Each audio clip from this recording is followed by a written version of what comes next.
Assalamualaikum warahmatullahi wabarakatuh. Teman-teman, selamat datang di tutorial PHP. Terima kasih sebelumnya bagi kalian yang telah mensupport atau yang telah mensubscribe channel ini. Kita akan melanjutkan pembahasan control structures di PHP. Dan pada kesempatan kali ini, saya ingin membahas require, include, require one, dan include one. Nah, biasanya kita selalu membahas langsung dari dokumentasi resminya. Untuk kali ini saya ingin jelaskan langsung sambil kita praktekkan.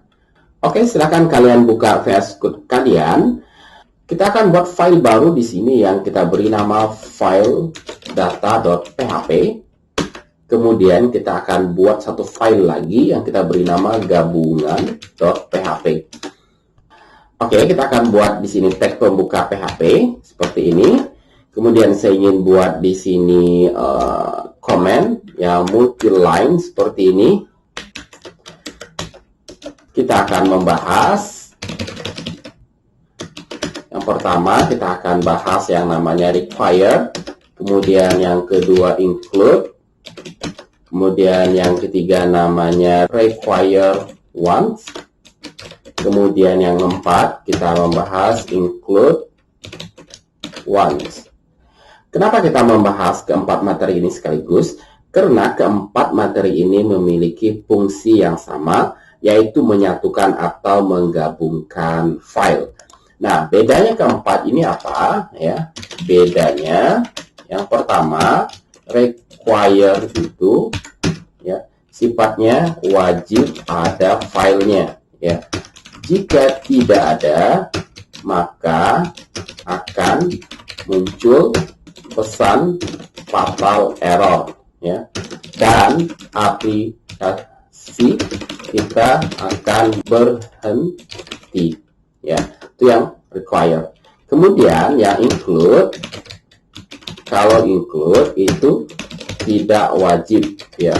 Jika tidak ada, maka akan muncul pesan warning, ya. Warning ini juga error, tapi ya aplikasi kita berlanjut, ya.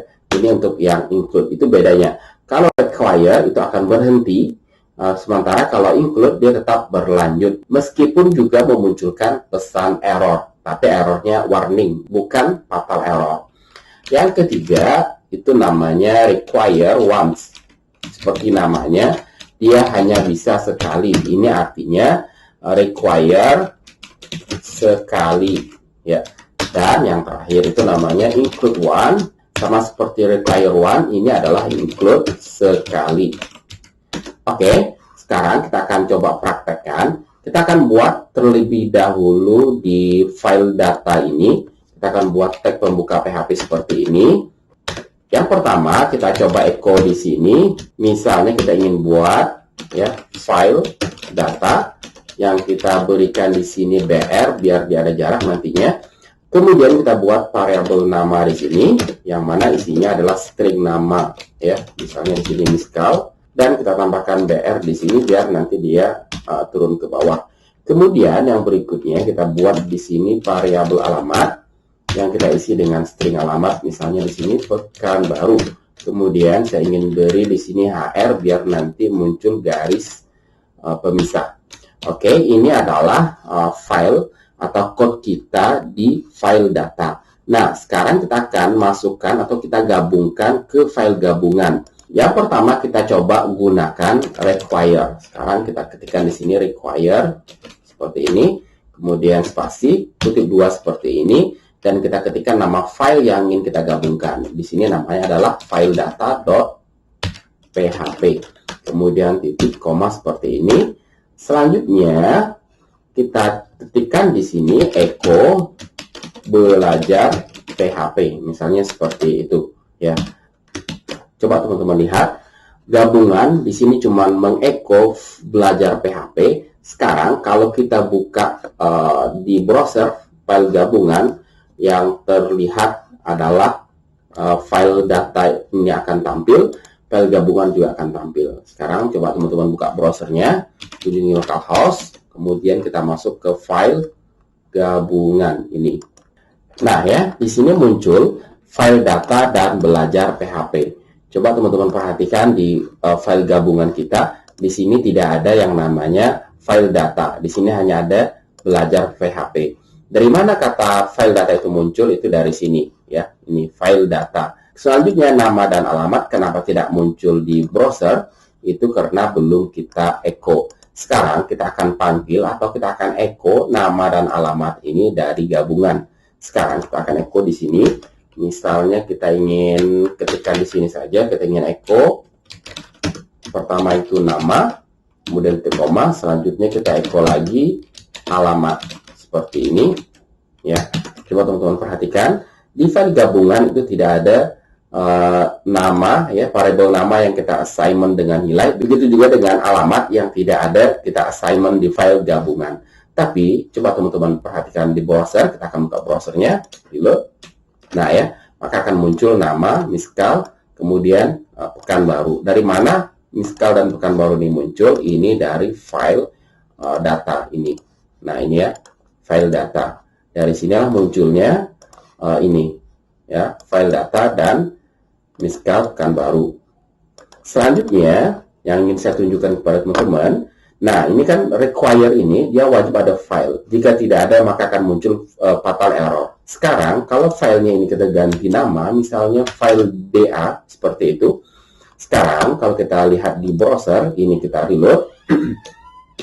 Nah, ya, maka akan muncul fatal error seperti ini, yaitu kalau require. Bagaimana kalau dengan include? Sekarang kita akan ganti include.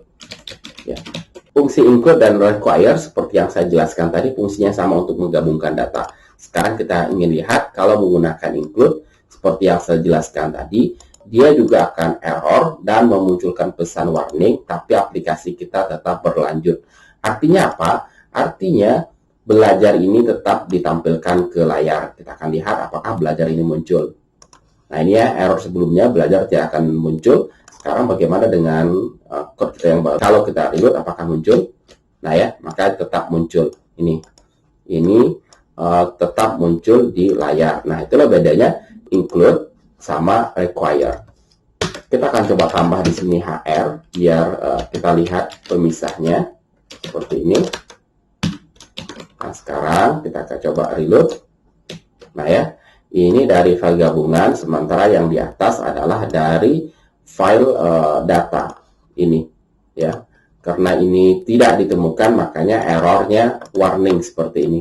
Seperti yang saya jelaskan, jika tidak ada maka dia akan error warning seperti ini. Ini bedanya include dan require. Kalau require dia berhenti, sekali lagi kita tes require seperti ini, ya. Ini akan berhenti, belajar PHP pun tidak akan muncul di layar. Kita akan reload. Nah, ya, tidak ada kata belajar PHP di sini dan dia fatal error. Itu yang pertama, perbedaan antara require dengan include. Secara fungsi sekali lagi dia sama. Sekarang apa sih bedanya? Ini kita kembalikan kembali data. Apa sih bedanya require dengan require once? Kalau ini kita lakukan duplikat berkali-kali, misalnya seperti ini, ya, ini ada 5 kali, artinya ini akan muncul sebanyak 5 kali file data. Kita akan lihat apakah akan muncul 5, reload. Nah, ya, maka akan muncul 5 kali. Ini kalau kita gunakan require. Nah, sekarang kalau ini kita ganti menjadi require once, kira-kira apa yang terjadi? Seperti ini. Apakah tetap 5 seperti ini atau 1, ya, require sekali? Meskipun banyak kita buat seperti ini, yang muncul hanya 1. Sekarang kita akan lihat di layar, reload. Nah, ya, maka akan tetap muncul 1 kali saja, meskipun kita lakukan pemanggilan berkali-kali. Ini juga berlaku untuk include. Kalau ini kita ganti include, seperti ini. Sebelumnya kita hapus terlebih dahulu. Nah, ya, kalau include, sekarang kita akan lihat, reload. Nah, ya, tetap muncul 5. Sekarang kita akan ganti include menjadi include one. Seperti ini. Kemudian kita akan lihat di browser kembali, reload. Nah, ya, maka akan tetap muncul 1. Ya, jadi itu teman-teman perbedaan antara require, include, require one, dan include one. Keempat perintah ini fungsinya sama, yaitu untuk menggabungkan atau menyatukan file kita. Di kondisi tertentu kita mungkin menggunakan require atau include, atau mungkin kita menggunakan require one ataupun include one.